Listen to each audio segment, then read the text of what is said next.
خوش قسمتی یہ نہیں کہ ہماری زندگی میں کوئی رنج نہ ہو، کوئی دکھ نہ ہو، کوئی غم نہ ہو، بلکہ ایسا تو ممکن ہی نہیں کہ کسی کی زندگی میں کوئی دکھ، کوئی تکلیف، کوئی رنج نہ ہو۔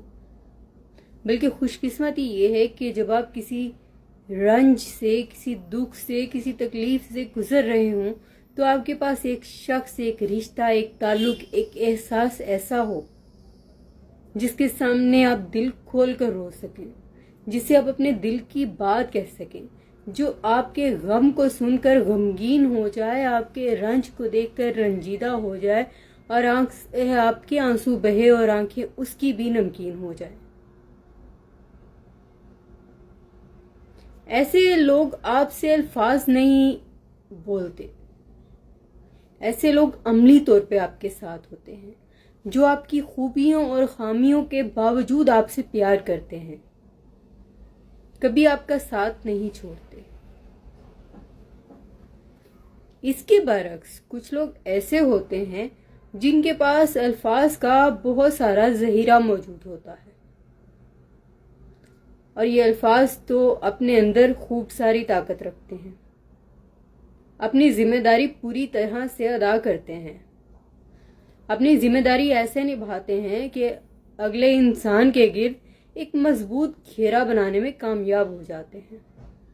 کچھ لفظ تو آپ پر حکومت کرتے ہیں، کچھ لفظ غلامی کرتے ہیں، کچھ لفظ حفاظت کرتے ہیں، کچھ لفظ وار کرتے ہیں تو کچھ لفظ پیار کرتے ہیں۔